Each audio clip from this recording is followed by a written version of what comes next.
I'm glad you're here. Thanks for coming on again.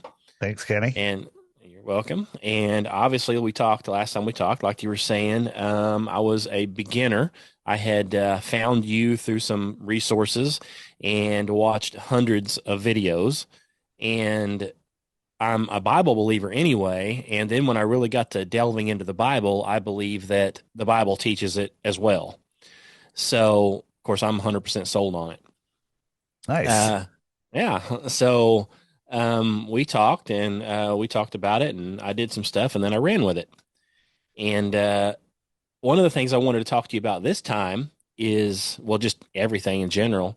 But I noticed one of the things that came up that's really big right now is that the final experiment thing that went on.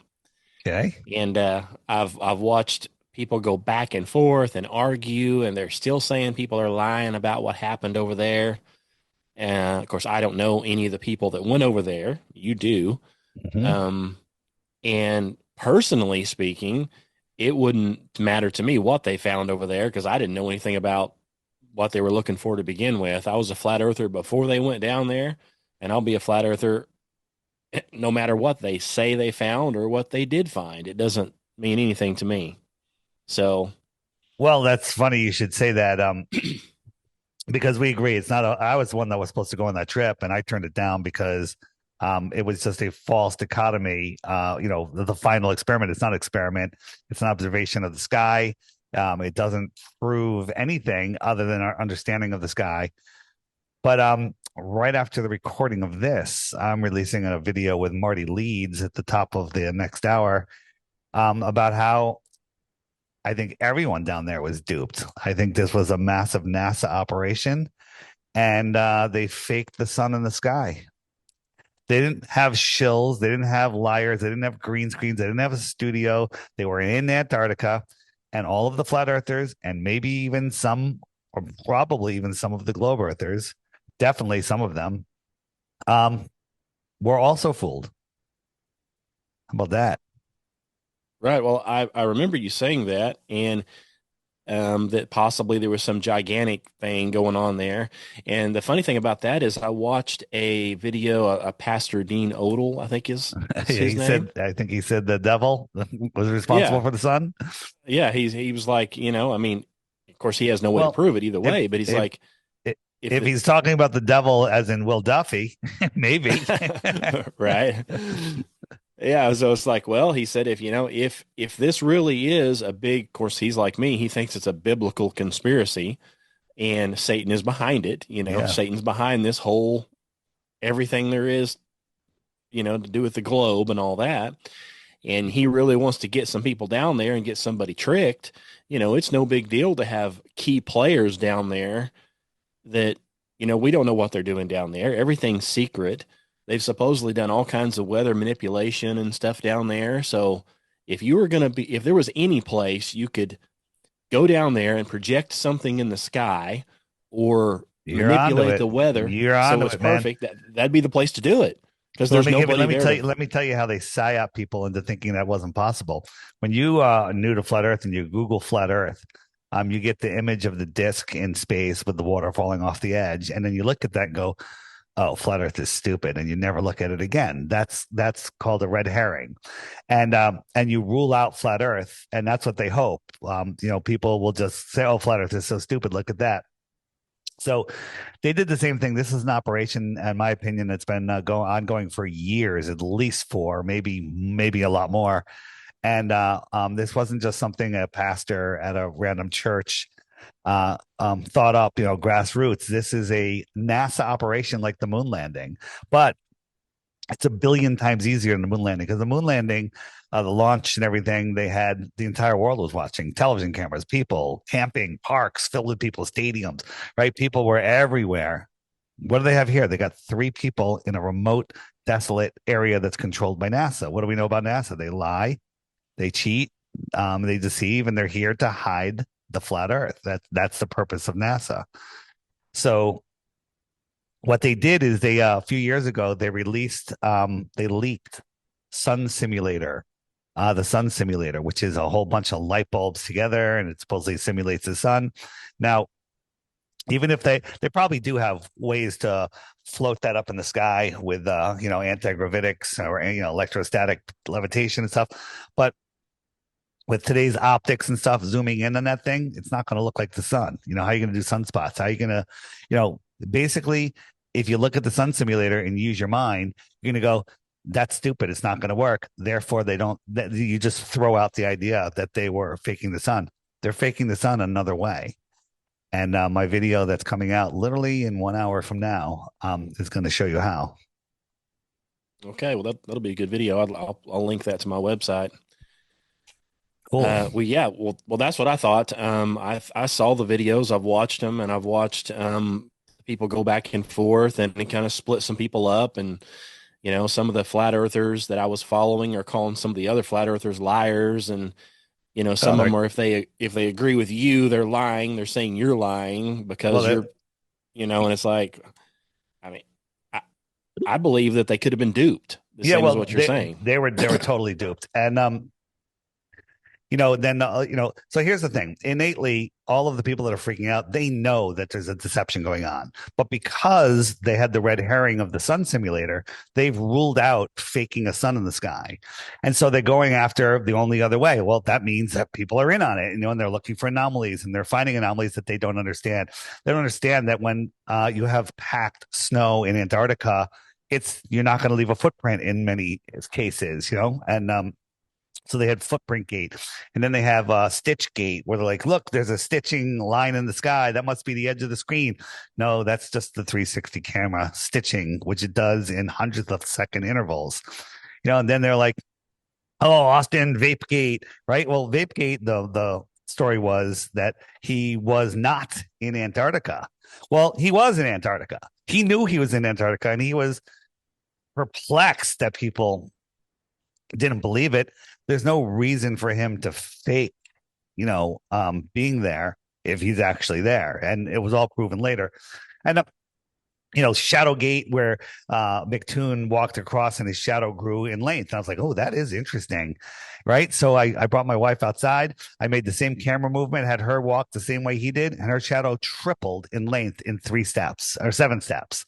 Right. So all of these things, I made videos not supporting the Globers, not supporting TFE, but showing flat earthers, hey, you're going to make us look stupid. All of this stuff is going to be revealed as nonsense, and you're going to make us look stupid. So I made videos trying to stop them. That's what I did. And people just turned on me like vicious animals. But you know what? I held my ground, and I'm being proven right, and people are apologizing. And now after this video comes out, hopefully the ones that have gone down this road of fakery, Amazon Studio, green screens, they have the not too much of an ego where they're willing to say, okay, hey, I was right that there was a deception, but I was wrong on how they did it. And if everyone focuses on what I'm presenting in 1 hour from now, I think that we're going to destroy the globe again, show that they're fakers and liars. Right. Well, logically speaking, this deception has been going on all the way back, Jesuit type things, hundreds and hundreds and hundreds of years ago. And this is something that, you know, is, I believe, again, is a satanic deception to get 100%. people away from God. And they're not going to let a group of people go down there and prove their whole theory wrong. Think about I this. mean, There's how science. could they? Yeah, there's government installations down there. There's educational installations down there. There's astronomers down there. And in all of these decades, none of them have produced 24-hour sun, except one guy that works for Nat Geo who faked flat Earth, who did a fake flat Earth experiment. They edited footage. We caught them red-handed. He works for them. He works for ALE. And then a bunch of propped up globers they're the ones that bring flat earthers down there to show the 24-hour sun. It's pathetic. I mean, the amount of evidence is overwhelming. It's so obvious, and hopefully people will see it, because everyone was looking everywhere for fakery except up at the sun. They were looking at the ground. They were looking at the breath. They were looking at the people. They were looking at the plane. They were looking at the controllers. They're looking at the globies. They weren't looking at the sun. And that's where the Right. fakery was. So your video is going to kind of show To- that. Totally exposing it. Good. Good. Well, I remember watching it as it went around. Some people had pointed that it looked squished. It It would go did down and get squish. squish, and There's then it a would come back, we you know. addressed that. Yeah, we addressed that. So I'm sure there was a high level of fakery going on. I Certainly mean, is. of course, I'm a what people would call a conspiracy theorist, A and you've got conspiracy high levels analyst. You're a conspiracy analyst. analyst. I mean, there's high levels of that stuff going around. I mean, I'm sure you've seen it. I saw it the other day. It it had to do with our withdrawal. The government's withdrawal, I guess, from Afghanistan. Yeah. And it showed the airplane and all the people holding on the airplane, and supposedly they fell to their deaths, right? And it shows the airplane, and you look at the airplane in the It's a, video. It's a yeah. fake airplane. Yeah. Why do It's they like do it's a that? I don't giant even, model. I don't know why they did that. Like, I mean, it's so yeah, I mean, crazy. there's nothing in the engine. The engine is hollow. Yeah. You can see the windows are painted on. You Yeah. can see it's a giant model, and they're obviously pulling it, and there's people running along beside it. And it's like, okay, if that thing was really throttling up, those people up there would get sucked into the engine, and the Yeah. people behind it would get blown back. I But it's know. like, why would somebody go to that much trouble to make a giant fake airplane? You tell me, man. And if you're willing to do that and post it all over the news, and you've still got like the guy that's on, one of the conspiracy guys, whatever his name is, the big guy that's always, I think you were a guest on a show one time. Alex Jones. Yeah, Alex Jones. Okay. He was showing it the other day, saying, yeah, we're blah, blah, blah, blah, and shows that same video. And it's like, dude, you're showing a fake airplane, but you're not saying it's fake. You're pretending it's real. Yeah. It's like, You turn know, your head around and look at your video. You're showing a yeah, fake airplane, he pretending it's real. listen. So I've been on Alex Jones twice, and because of that, there's so many conspiracy analysts out there who are really conspiracy theorists, and they say anyone that gets on Alex Jones is a shill. No, anyone that gets on Alex Jones is interesting and a hard worker. I mean, maybe there's some shills on there, but I'm not. And when I and whatever I think of Alex Jones, whether he is 100% controlled, partially controlled, not controlled, doesn't matter. I got on there, and I had my segment with Eddie Bravo was the highest live viewed audience they've ever had. So we reached more people in that one broadcast where Alex was acting like a total asshat, but we got enough information out where I got thousands of emails from people, thousands of emails. And that show alone woke up more people than probably any other show I've ever done.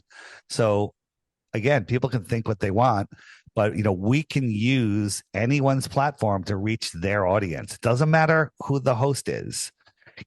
Like, hey, CNN, total control. If they wanted to have me on, I'd go on, right? But Right. probably their audience is tiny compared to Alex Jones's, so Right. kind of pointless. Yeah. Yeah, I agree with that. Somebody had said, that, all these people in the group together and you can't get on the group and, and the whole thing and they're all fake liars. And it's like, Yeah. hey, they may be. I don't, like Roseanne, I don't know. But, if she invited me on the show and wanted me to explain what I was doing, I mean, I'd be happy to do it. Yeah. To get And the exposure and say, hey, listen, come to whether my ministry website. everyone loves playing the clip of her on some night show, and she goes, "Well, yeah, I made a deal with the devil for fame because I wanted fame." Maybe she did. That Yeah. doesn't affect me. Maybe she did. Maybe she broke that deal. Maybe she's paying for it. Who knows? But she wanted me on the show. She was generally interested. Her son was interested. They now have my flat Earth compass behind her son. Every time the camera cuts to him on every show, you see a flat Earth compass. It's amazing. And so, again, the people that say that's proof of, I don't know what it's proof of. It's proof that I'm a hard worker and I got on a big show. So that's what it's proof of. Right. I agree. I don't see anything wrong with that. Yep. So, I mean, yeah. Well, I'm trying to think if there's anything else, anything new. Of course, I put a little book out, Flat Earth Bible, which you put on your app and everything, which I appreciate. Oh, that's right. That's your book. Nice. Yeah, that's right. That's right. I Yeah. forgot the connection. That's a great And book.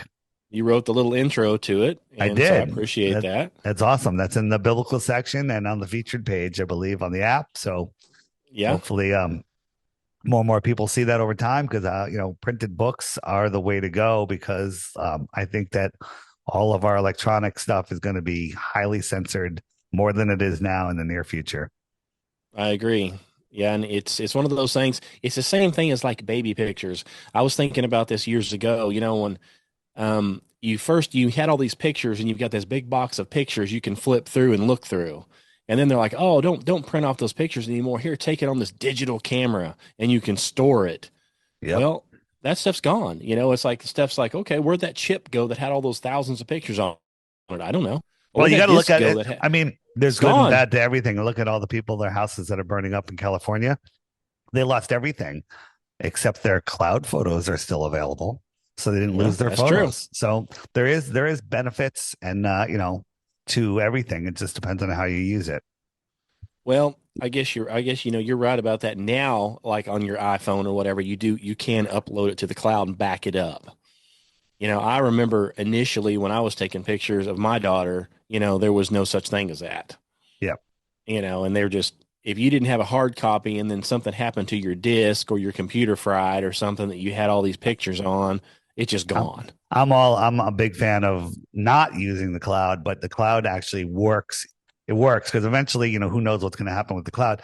The other thing is, I highly recommend people when you get a series of pictures, go on vacation or whatever, get a printed book. There's so many places online. You get high quality books that'll last hundreds of years. So you I've get seen them. those. Hey, print out 100-page book. It's laid out. It's beautiful. The paper's amazing. It's and the hardcover book. And you start saving these books, and then you give them to your kids and the grandkids and the great grandkids, and they're going to have this record that is just amazing. So again, everyone should do that with their pictures. You should just once a year, once a quarter, depending on how many pictures you take, print out a hardcover, high quality book. There's all different services that do that. They just mail them right to you. I've seen Yeah, that. and the paper is amazing. It's not gonna crumble. It's gonna last hundreds of years.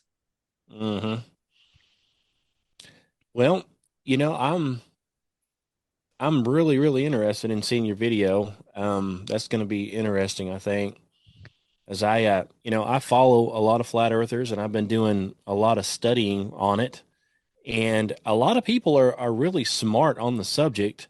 And I know that you're not, I think you've said it before, you're not really, you try to do the science aspect of it I do both. more. I mean, because I know the science works for everybody. The biblical stuff only works for people that are biblical. Correct. I agree But with that. yeah, but once you understand what this place is, you can like this and that, and it's also in the Bible. There's a lot of truth in the Bible. It's an amazing historical scientific book. Um, so again, the Earth is not a lumpy rock floating in space, surrounded by smooth, curved water, surrounded by high pressure air adjacent to a empty void of no pressure called a vacuum. Right? That is ridiculous, stupid, impossible. The people in Narnia laugh at our global model. It's dumber than Narnia, and there's people that will defend it because they're either just completely ignorant, possessed by satanic forces, or they're just stupid. I mean, I'm just being, hmm it's the truth. And by the way, I used to be one of those people. I was one of Oh, them. I was until I took the absolutely. time and effort to educate myself.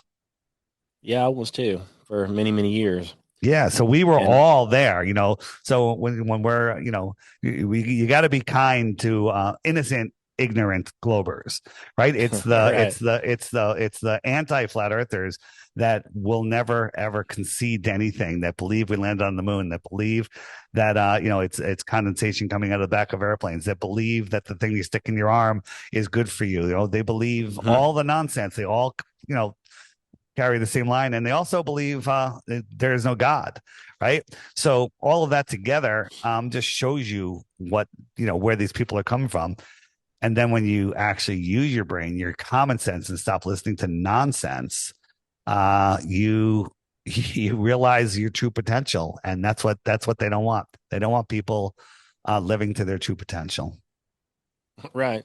Well, I know, and I think you've said this before, it's like a litmus test you can give somebody. the first question you can ask them is, "Do you believe we landed on the moon?"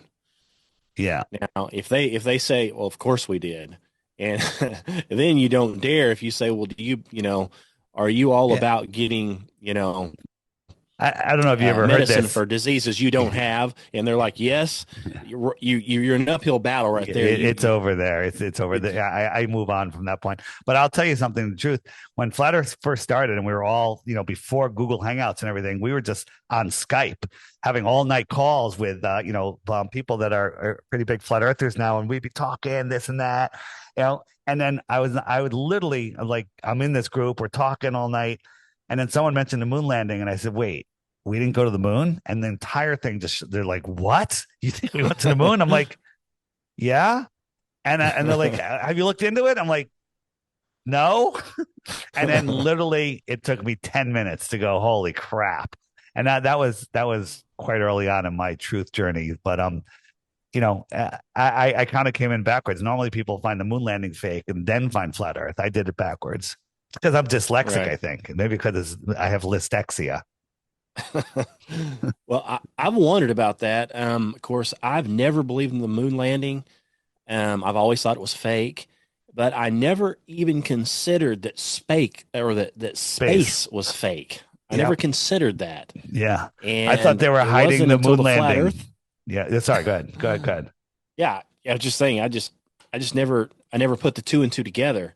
And then after I put two and two together and realized the firmament and the flat Earth and the whole nine yards, then I went back and I've listened to, like, I've done a couple of podcasts with Bart Sabrell, and Mm. he's the moon denier, and he's got I mean, But everybody in their he believes videos. in the globe, though. He believes that Yeah. the pilots were in low Earth orbit. It's interesting, his funny thing happened the way of the moon, where he got the leaked footage Hmm. of where they were using the window insert. So I believe that was given to him on purpose, because this is for the people that are halfway in between, people that are realizing the moon landing was fake but aren't flat earthers yet. So if they get caught up with Bart Sabrell, um, they'll be like, oh, they were faking the moon landing through the window, but they were in orbit. Therefore, Right. in the back of their head, Earth is still a globe, but they faked the moon landing, right? They were just Right. in orbit over a globe. And that's Hmm. all they care about. They don't care whether you believe we went to the moon or not. They just don't want you to know that we're at the center of creation. Right. Yeah, the moon is probably, irrelevant compared to the grand scheme of Yeah. things, the whole picture. Yeah. Yeah, so you get in the video and it shows the porthole on the spacecraft, and then they say, hey, we're high enough up you can see the Earth, but we're close enough you can't really see it. So we're going to pretend the porthole is the Earth, and we're going to put a piece of paper over it to show the shadow. And so when you Stupid. get really caught up in that, you're Yeah. like, well, see, we're in space, but they're Yep. just faking it. They're just faking the moon landing. Yep. And then when you really step back, it's like, wait a second. So you believe the moon landing's fake. Okay, I got you in there. But you believe in the Van Allen radiation belt. You believe in everything else as if it's 100% true. We just didn't go to the moon. It's like, no, we, it goes way beyond that, Right. you know? The whole So, moon landing thing was done to hide the flat earth. That's why it was done. People like who were interested in Antarctica, like, no, no, no, look up here. And a bunch of Freemasons went to the moon. So look at all the different space agencies. They're all working together. NASA controls the whole thing, in my opinion. And they're faking rockets every other day. They're doing all of this stuff. Think how big of an operation that is. All the people that they have to fool, all the employees there that they have to fool. Some of them are, there's a lot of compartmentalization. Um, I have lots of stories about that, but all of that is to make you believe in outer space, and they're going to use it as aliens, unite the world, one world order. It's not not just about hiding the flat Earth. It's about achieving their goals of one world government and one world religion and everything. But it's huge. Well, TFE, the final expedition, we call it. It's not final. It's not an experiment. It's just a psyop. It's as big as the moon landing, but it's a billion times easier. A billion, because they got three people, maybe 10. in a desolate location controlled by NASA. And all they did Hmm. was they faked the sun circling in the sky. It's actually old technology. It's old technology. It's simple. And people have been psyoped into thinking that it's not possible. It's ridiculous how easy it is. Yeah, and that's really all they had to do. I mean, and everything else down there, all they really had to do was say, "Hey, look, there's a sun out for 24 hours." They didn't have to Yep. fake the weather. They didn't have to fake the humidity. Nothing. They're just like, "Hey, you're standing in the middle of nowhere in basically in the Antarctic desert down here. Yep. This is the far as you can walk. You're not allowed to go anywhere out of this area. It's off limits." And so look up real quick. Okay, you see it? There you go. You got it. You're done. Go home. And the thing is, there are some biblical models that can explain it. The star rotation definitely can be explained. The sun rotation, it's a little more difficult. It might be a little bit of a stretch, but the way you got to look at it is on the flat Earth, we have a small local non-physical apparent sun that we see, and it circles around the earth. And we understand how it moves. We look at my clock, wherever the sun is, it's noon. You can call somebody that's underneath the sun. They'll say it's noon and the sun's over them.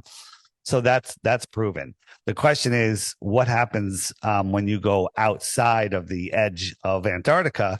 What do you see? Now, if they see a circling sun, let's say the sun was real, Joe Hanvey has his model, his biblical model. Hey, it makes a lot of sense. It explains how light comes there. It also could explain how a bright spot goes around, but I think you would be able to notice that it wasn't the same sun that we normally see.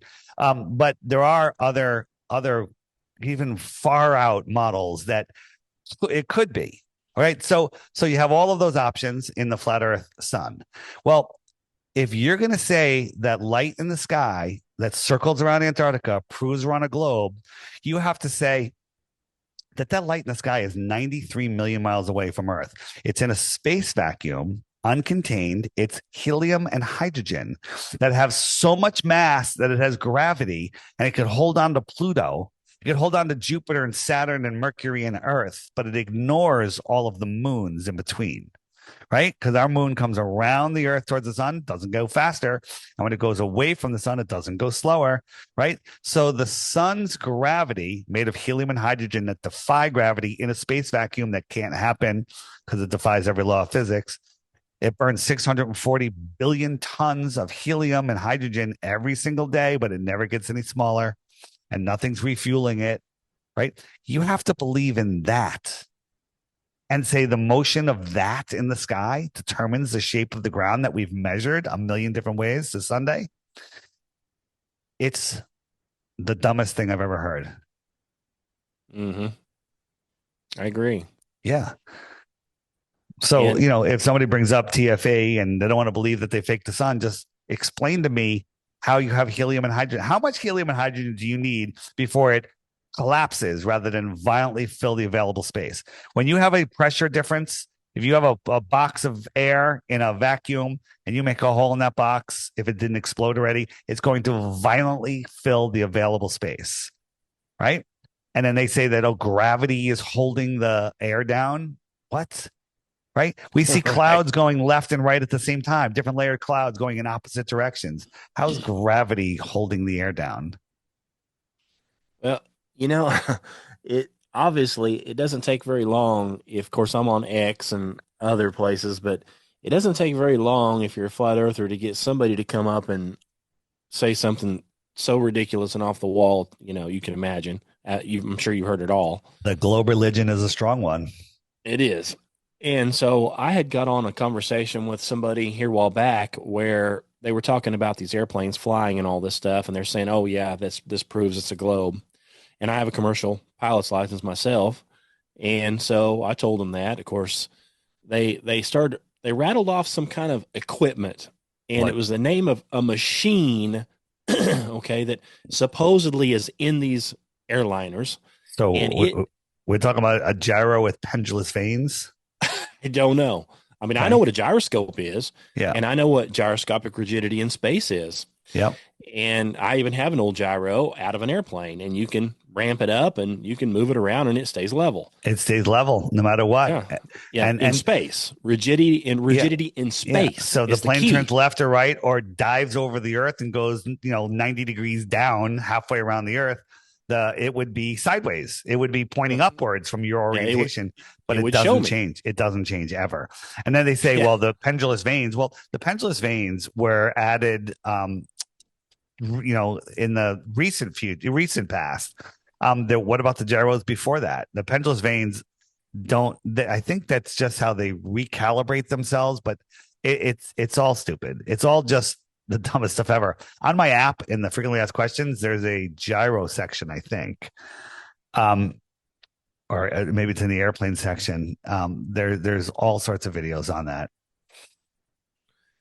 Yeah. And well, the thing is like this guy, he argued with me and he said, well, this is in these planes, yada, yada, yada. And he tried to describe something and he named something. He didn't call it that. I said, I've never heard of it. He said, well, how can you be a commercial pilot then? I said, well, I didn't say I fly an airliner across the ocean. Okay. I didn't say that, but I have a commercial pilot's license. Right. And he's So like, well, you would know that, blah, blah, blah. And I said, well, no, I got my commercial pilot's license in a Cessna 172.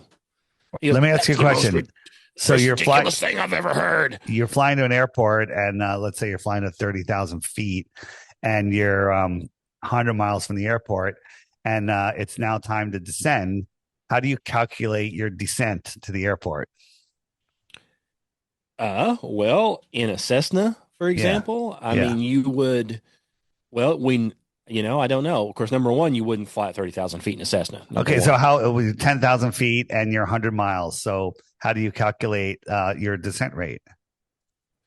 Well, obviously, when I went to school at Spartan School of Aeronautics, you've got your map, your sectional, and it tells you the different areas you can fly in and what you can't fly in. And of course, you're going to fly east. Let's say you're going east plus 500, west plus 500. So aircraft don't hit each other. But you generally, once you get so many miles out, you just start slowly descending. You Well, don't well, descend at any fast rate Well, per you have to se. calculate. You have to make a calculation to figure out how many feet per minute.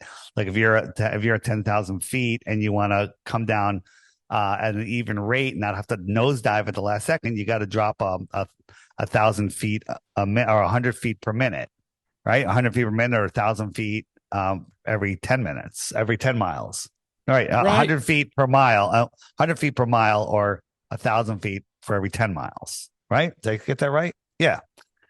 Right. Yeah, I mean, you could do that. I mean, Well, it's kind of the pilot's discretion. It depends right. what you're But doing. but a pilot on a major airline flying at 30, 40,000 feet, they have to calculate how fast they need to drop. So, Yeah. they have to drop. They want to do it smoothly. I speak to some commercial pilots, and they're like they like to start like 125 miles out because they want to come down really slow so the passengers don't feel uncomfortable.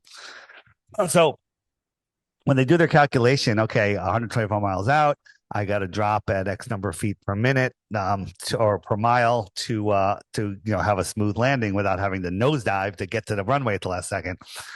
The problem with that is nobody uses spherical math; they use linear math, and they just say, okay, if I'm at 10,000 feet and I got 10 miles to go, just for a number, it's 1,000 feet per mile. I have to drop, but that's a pretty fast drop. And Right. then they'll get there. The problem is from 125 miles out, there's 2 miles of curvature, right? So unless they Right. calculate, they're going to be 2 miles too high when they get there, unless they calculate, and nobody calculates for curvature. No, no, all you're calculating is above ground level. Yeah, I mean, you have your altitude, which is like MSL, but you also right, have your AGL. right, So when you're in a small aircraft, like getting your commercial license, you're going to be flying around at 4 or 5 thousand feet. right, And when you come in, you're going to enter your traffic pattern at 2,000 feet or 1,000 feet or 2,000 feet right, AGL above ground level. right. And so once you enter the pattern, then you start slowly descending and you turn on your final approach. If you're too high, which I have been hundreds of times because I've got about 800 hours, you just slip. You push the nose down a little bit, you turn your ailerons to the left, you push Yeah, in your right rudder, and you slip it in and you'll lose altitude quick. yeah. Of course, you're not, obviously you don't have passengers back there, When airplanes but are flying at cruising altitude, jetliners, they're nose up like 2, 3 degrees. yeah, If so is a the little airplane. You trim it up. Yeah, yeah, but the Earth is dropping away at a mile per minute, right? Right. So your above ground level should start increasing. Within an hour, you should be 80,000 feet. Yeah, but it Okay, doesn't. no, it doesn't because the Earth is flat. Airplanes fly over the Earth plane straight and level. And see, that's what I was trying to tell this guy. I'm like, look, you get into 172 and you head out over the state of Kansas or Oklahoma's where I went. Oklahoma out there by the Panhandle is flat. Of course, I wasn't the Panhandle, I was in Tulsa, Oklahoma. But I mean, you trim that thing up at 5,000 feet and you trim it. You just take your hand off the wheel, if you want to, and it'll sit there and fly itself.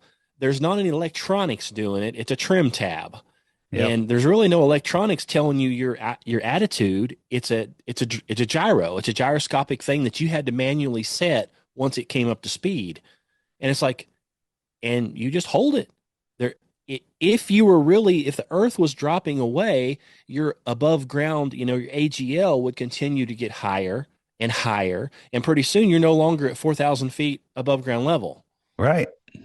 And the only time that means anything like that is like if you're flying and you say, well, I know there's a big hill up here. And according to my little map here, it's at 2,000 feet. So when I fly, it'll still be 2,000 feet below me. That's the only thing you'd ever have to consider is your highest obstacle on your route. That's the only thing you need to worry about. And he's like, well, you're not a commercial pilot because commercial pilots like, I said, you're misunderstanding. You're saying jet airliner going to China. I'm talking about when this guy that you're claiming has these commercial license got a commercial license, he went to a regular school and he flew around in a single engine airplane. That's the only way you can afford to get a commercial license. Yep. So when you're taking your commercial test, it's in a little single engine airplane. Okay, and that's what I'm saying is these gauges and stuff don't calculate anything for any curvature. It just doesn't happen. You can fly across the whole United States in a little airplane and never calculate for a thing. But Yeah. he goes, I don't even believe you have a commercial license. You don't know what you're talking about because a machine does all that for you. And I'm like, there is none of that machine in a 172 Right. or a 152 that people are actually learning in to get their commercial. Do you know There's no what such proves? thing. You know what proves flat Earth? Everything proves flat Earth. There's nothing that proves the globe. It's just your understanding of how we see, how we measure things, and all it just takes a little common sense to understand it, but people just want to believe nonsense. They've been indoctrinated before they can think. They want to go along with the group think authority, because it's changing, but the most of the people in the world think the Earth is a globe. But that numbers are going down fast. They're going down fast, and I think this year, unless there's a great reset or something, I think that everyone's going to figure it out.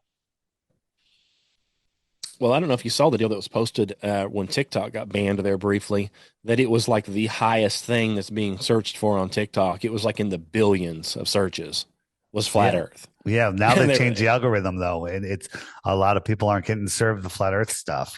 I think oh that yeah. TikTok ban was actually just a change of servers. It looks like they changed over. They're now on the meta servers, and they changed the algorithm, so it's getting much more censored. That doesn't surprise me. Yep. Well, let me ask you this real quick. This is back, of course, to the, flat Earth firmament thing.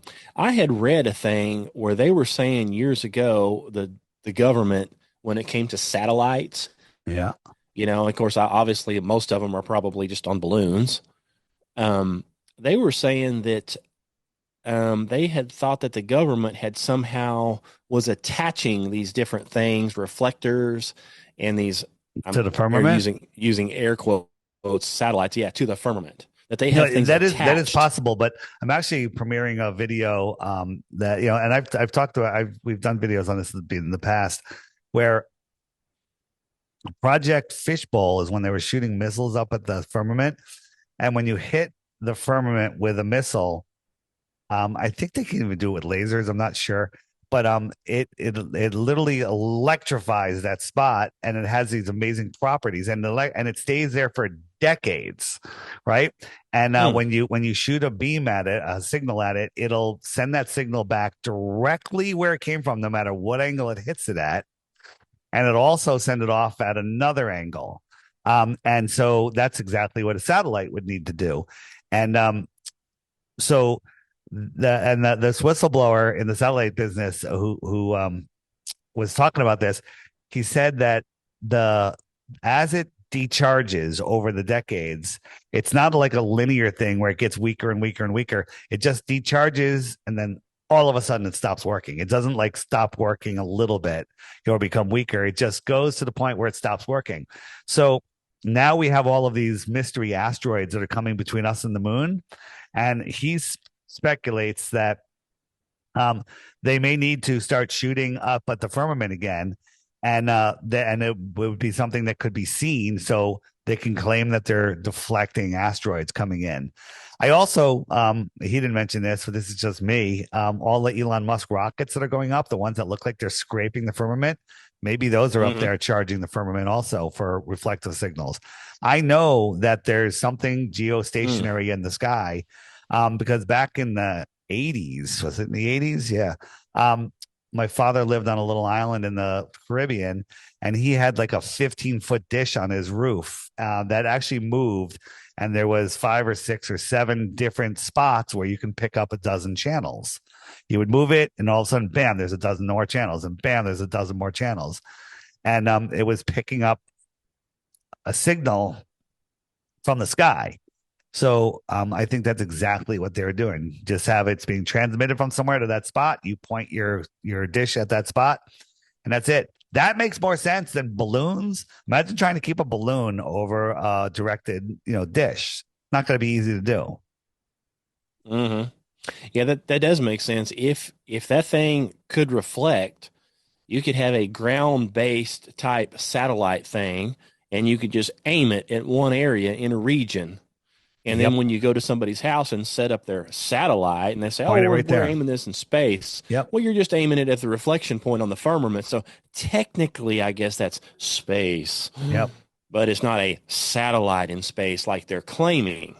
Correct. And you know what I'm saying? So they're just doing a reflection here and back. Yeah, there's a lot of deception. People say, "What about Starlink?" I've seen them go over. Well, Starlinks are about the size of a grown man, each one, right? And so you could probably fit, I don't know, 15, 20 grown men inside a 747 engine if it was hollow. When you watch a 747 at cruising altitude of 7 miles, you can't see the engine. You can't see it. That's at 7 miles. These Starlink satellites, which are 1/20th the size of an engine, are 350 miles up. That's if they're directly Right. above you. And we're seeing them with our naked eye. No, no, no. Sorry. You're seeing something. I don't know what they're doing. Maybe, maybe they're drones. Maybe there's some other technology.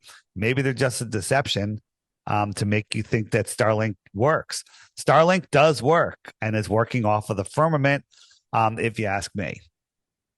hmm I mean, I wondered how they're pulling that off because you get the Starlink. My neighbor had it up here, and it's a box, and you just set it outside, and it's like, well, is it really getting something from the Well, satellite, the so sky, or is it just getting so radio waves? So check this out. I actually think that Starlink is using airplanes, because excuse me, think about it. Airplanes are only 5 to 7 miles in the sky. They're everywhere.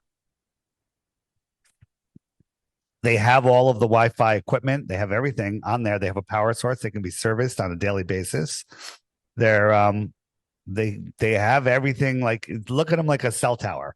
A cell tower needs electricity, needs to be serviced, it needs to know where it is. Well, airplanes have all that. Airplanes are flying cell towers, and so the higher up a cell tower is, the bigger the surface is. Well, a cell tower 5, 7 miles tall, that would have a mighty big range. So we can pretty much say that there is airplanes everywhere in the northern hemisphere at all times. So always one within Starlink's range. Even in Antarctica, there's enough planes close enough by at the height needed to pick up that signal. And hmm it makes, if they're not doing that, it's stupid. I was on a flight to Mexico, and on a live chat. I'm downloading and uploading videos. I mean, the service was amazing. I had my airplane mode on. I'm connected to the airplane's Wi-Fi, and it said, let your friends know that you're connected via satellite. So that means that the airplane, my signal is going to their router. They're sending it a minimum of 350 miles up into space. 350 miles. And then that tin can up there that doesn't have a power source is sending it back down past the airplane to a cell tower. That's the official story. Okay. Mm-hmm. Versus why didn't the airplane just send it to the cell tower?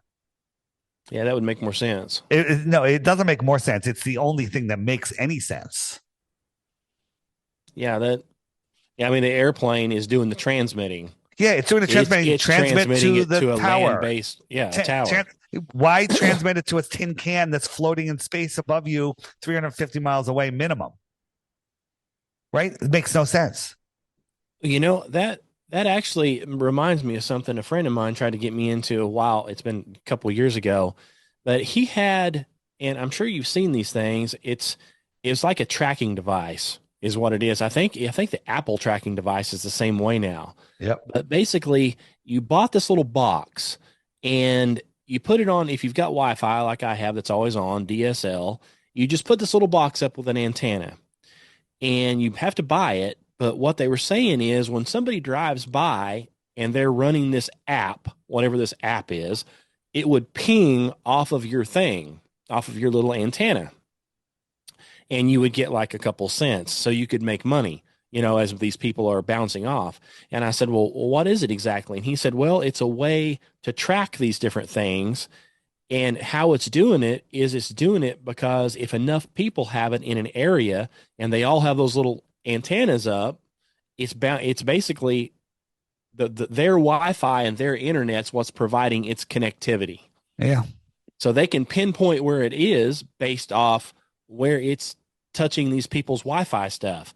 And he said they're doing this trial thing, and you'll get paid for it, to where whatever they're going to do with it, which who knows what they're going to do with it, they can make a tracking device, and it's we, the citizens, that are supplying the whole infrastructure and everything and the connection on our own stuff. And, yeah, and it's tracking us in the process.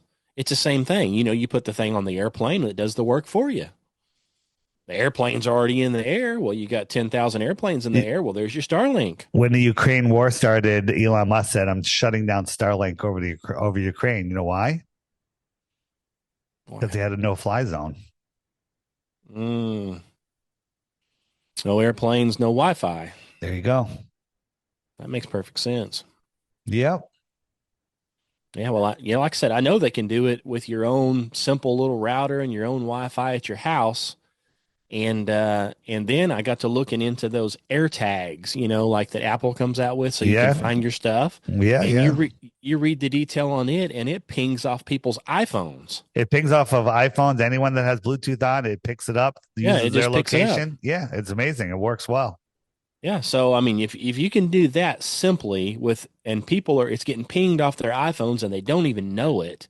Right. In their back pockets, you can imagine what you do if you said, "I really want to throw this up, and I've got 747s in the air, thousands of them, airplanes everywhere, and towers everywhere." I mean, you fire up a couple of 747 engines, you can power probably a pretty big piece of equipment in the back. All right. Like really send out some signals. Yep. And here we're doing it with a battery and something the size not much bigger than a silver dollar. And it's pinging off people's iPhones in their back pockets and tracking things. So I think it's very possible that's exactly what they're doing. There you go.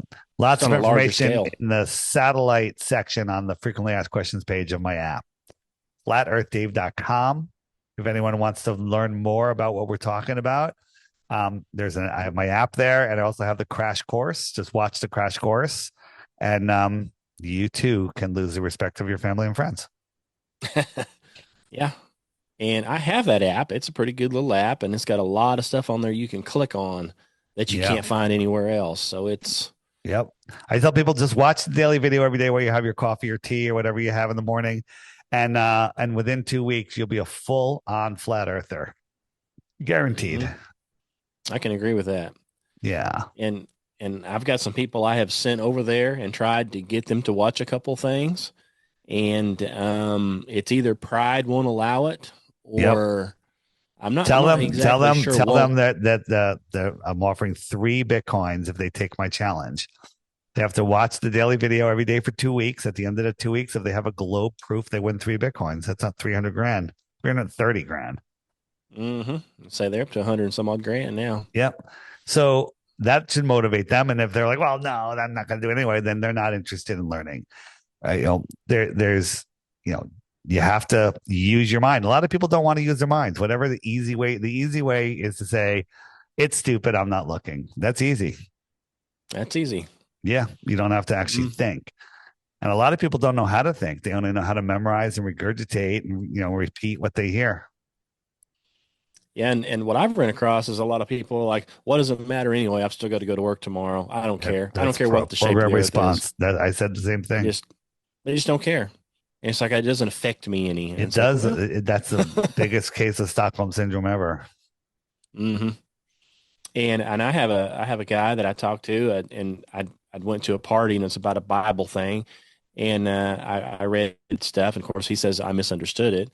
And so this other guy chimes in, and he says he's a non-Bible believer. He doesn't believe in the Bible. He doesn't believe it was written, by God, anything like that. And he gets in an argument with this guy, this Christian guy, and he goes, look, the Bible teaches flat Earth. He goes, I don't know why you don't believe it. And so this guy says, well, you don't believe it. And he says, because I don't believe the Bible. He's like, but it clearly, if I was to believe it, he said, it clearly teaches it. I don't know why you can't see that. And it was interesting to have basically an atheist arguing, saying the Bible teaches flat Earth to a guy that's a Christian. Yep. He read the same verses. He's denying that it teaches flat Earth. And so I've got a Christian guy and an atheist arguing with each other about it. And they're the ones that brought it up. I didn't even bring it up, which is funny because, you'd think I would bring it up. But every time I go to these different family functions and stuff, it's like, well, if you bring it up, Kenny, you're going to get attacked immediately. Yep, but the truth will set you free. Fear will keep you lost in their matrix. Well, what I initially did is I just didn't say anything, and if they ask, I would talk to them about it. And the last few, through the Christmas and holidays and all that, the very first thing they do is want to bring it up. Of course. And then they won't stop talking about it. But they have to say, hey, no, you're wrong about this and explain that. And it's kind of like one of those things. I saw a meme, I guess it was, where they're like, if a glober asks you anything about it, they'll say, I want you to explain everything from history, the moon and stars, how everything works in perfect order. And if you can't, if you're wrong on one thing or don't know, you don't know nothing. Yeah. It's like, you're asking me stuff that even the scientists don't know. Yep. How am I supposed to know that? The globe has been falsified many times, and falsification is independent of replacement. Yep. So it's interesting. So. All right, man. Anything else? Well, I don't think so. I appreciate your time. Yeah, no problem. Thanks. And anybody listening, take the Bitcoin challenge. One proof that we live on a globe, and you win. But before you do it, you got to click the frequently asked questions section on the app and make sure your proof hasn't been debunked there, because it probably has. And they can find all your information at flatearthdave.com. Yeah, follow my socials there, and just start watching some of the stuff on X, Flat Earth Dave X. All of them are linked on flatearthdave.com. And I'm here to tell you, it's a good website. You can learn a lot on there. Yep, and it's up to you. If you listen to this podcast and still think the Earth is a globe, that's called willful ignorance. Right? Not a good place to be. No, it's not. I was there once, but I'm not there anymore. All right, it's awesome. All right, Kenny. All right, well, I'll look forward to seeing your video you're going to put out that debunks that stuff down there in Antarctica about the sun, and I'm going to eventually link it to my website as well. It's premiering on Flat Earth Dave Interviews 2 and Marty Leeds Gnostic Academy channel, and I'm sure it'll be mirrored on many other channels after. Good deal. Can't wait to see it. All right, Kenny, thanks. Thanks for your time, and God bless you. All right, thanks. Same to you.